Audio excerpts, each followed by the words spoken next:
내가 말한 의도와 상대가 그 말을 듣고 이해하는 의도가 다른 경우도 있고, 상대로 하여금 오해를 하게 하는 말들도 있다. 배나무 밑에서는 갓끈을 고쳐 매면 오해하는 것과 같다. 물론 아 하면 어 하고 알아듣는 사람들끼리야 무슨 말을 해도 오해가 없겠지만, 대화란 도구를 통해서 의사소통을 할 때는 많은 이해와 오해가 쌓이기 마련이다. 근래의 정치적 성향이 강한 사람들 사이에 많이 보는 경향이지만, 자신들이 생각하는 대로 말을 해주면 거짓말이라도 무조건 믿는다. 그래서 민주당 모 국회의원이란 자가 조국 흑서와 같은 책이 100권이 나온다 해도 조국을 믿는 사람들은 전 국민의 40%라고 주접을 떠는 거다. 그들은 진실도 필요 없고 사실도 알 이유가 없다. 그들이 생각한 대로 말이 나오기만 하면 아무 생각 없다. 박테리아만도 못한 사고를 가진 인간이라는 생각이 든다. 박테리아도 자기가 위험에 빠지면 다른 박테리아에게 위험을 알리고 변이를 유도하는 화학 반응을 한다. 하물며 만물의 영장이라는 인간들의 사고 능력이 저 정도라면 기생충에 비유한 서민을 생각할 필요도 없이 박테리아만도 못한 종족이라는 생각을 하게 된다. 근래의 채무 문제로 은행이나 카드 회사로부터 전화를 많이 받는다. 물론 정보를 알려주는 얘기를 하는 사람들은 목소리도 상냥하고 대화란 것이 되는 걸 느꼈지만, 채무 독촉을 하는 사람들의 전화는 그렇지 않다. 그런 기질을 가진 인간들만 배치를 한 건지 일단 목소리가 상대를 자극하고 말투가 상대를 자극한다.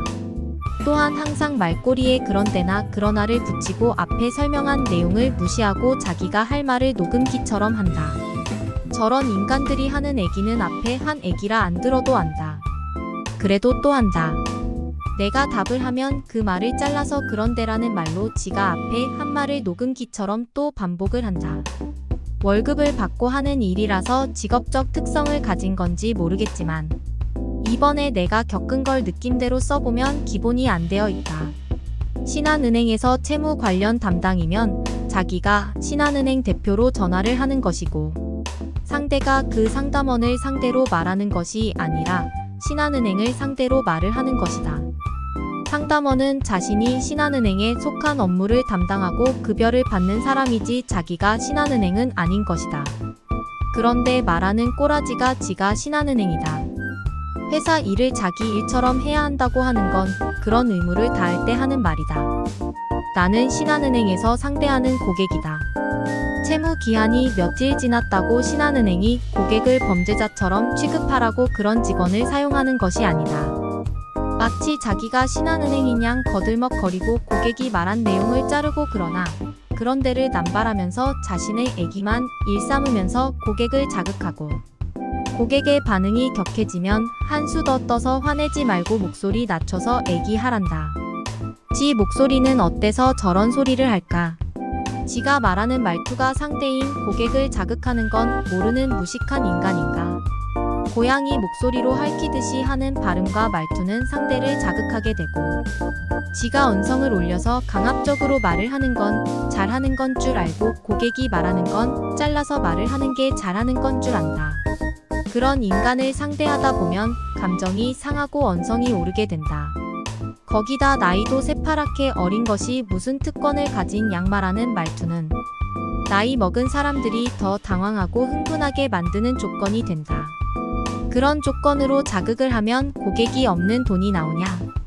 그렇게 교육을 시켜서 전화하게 한 금융사가 바른 사업을 하는 것인가? 근래 정신 노동자나 상담원이라는 핑계로 말투나 말하는 방법이 잘 못돼서 전화를 받는 상대를 자극하는 경우를 종종 보는데, 대부분 상담원이 나이가 어린 사람들을 고용한 결과이기도 하겠지만, 자신이 상대하는 불특정 다수는 매우 다양하게 처한 환경을 무시하고 자신들이 교육받은 대로 일사불란하게 대응을 하면서 문제를 야기하는 것이다. 주머니에 돈이 있으면서 안 갚고 연체를 하는 인간들만 상대를 한다고 가정을 한다는 건 자신들이 그렇게 살아왔기 때문이고, 정작 각종 은행 계좌가 비어있는 것을 실시간으로 확인을 하면서도 저런 개수작질을 떠는 게 역겹다. 얼른 채무를 갚아 버리고 정상적 생활로 돌아가야 할 건데, 세상을 살면서 살인을 하는 것 외에는 세상사를 다 겪어보는 게 좋은 경험을 쌓아가는 것인지도 모르겠지만 그 경험이란 것이 지금 이 순간과 앞으로도 고통이 되어 남기도 한다. 이런 경험을 하면서 저런 몰상식한 내용도 보는 것이고 그들에 대한 내 사고도 달라지는 것이다. 이번에 금융권 결제를 못해서 연체를 하면서 금융권 상담원이라는 사람들이 계속 전화를 해서 통화를 많이 하게 되는데 월급을 받고 같은 말을 계속 반복해야 하는 직업을 가진 상담원들이라서 그런지 대화를 하자고 전화를 한 게 아니라 일방적 통고를 하기 위해서 전화를 하는 것 같다. 그럴 거면 전화 안 해도 된다. 뭐 하러 녹음기 같이 같은 말을 반복하면서 계속 전화를 하는지 이해가 안 간다. 금융사에서 신불자 만들려면 그런 단계를 거쳐야 하는 건지 모르겠지만 돈이 생겨서 결제를 하려고 해도 금액이 모자라서 금액을 못 채우면 부도 상태라고 할 거면 돈이 다 만들어져서 갚을 때까지는 못 갚는 거다.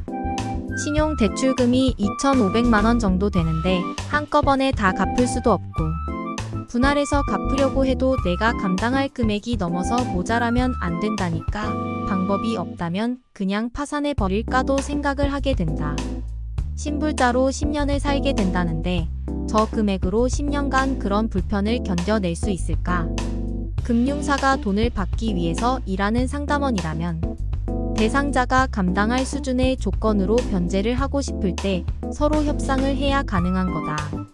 신한카드 새로운 담당자나 시티카드 담당자는 카드사의 돈을 회수할 목적으로 상담을 하지만 그들의 요구 조건을 채우기도 버거워서 돈이 생기더라도 우선순위에 따라서 협상을 해야 하는데 KB카드 싸가지 상담원과는 통화를 하고 싶지가 않은데 하루 몇 번 전화를 하고 문자를 보내고 생지랄을 한다.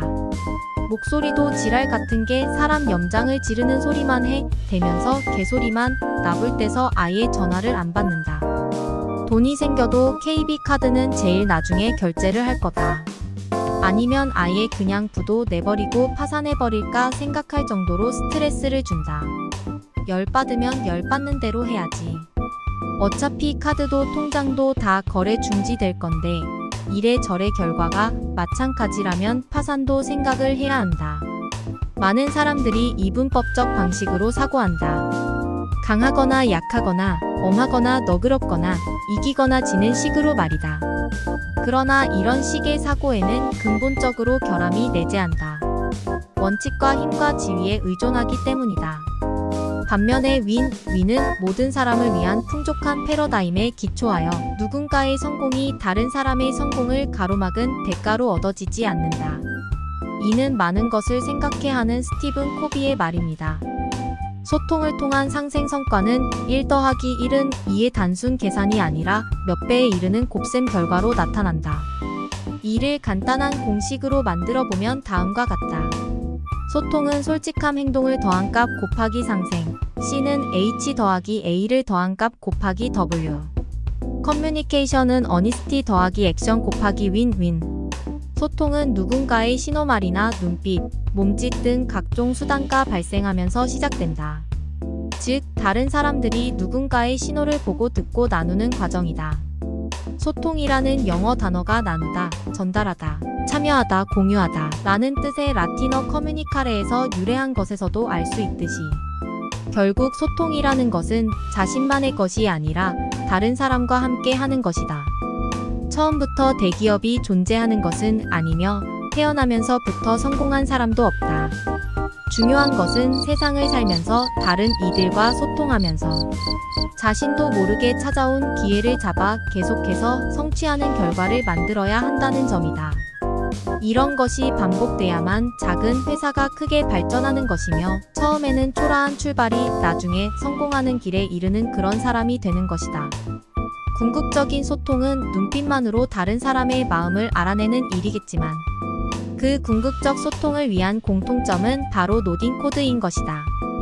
노딩 코드는 대화나 몸짓, 제스처 등 여러 수단을 이용해 상대방에게 고개를 끄덕이게 만드는, 즉 부지불식 간의 사람들을 통하게 만드는 규칙 또는 암호를 의미한다.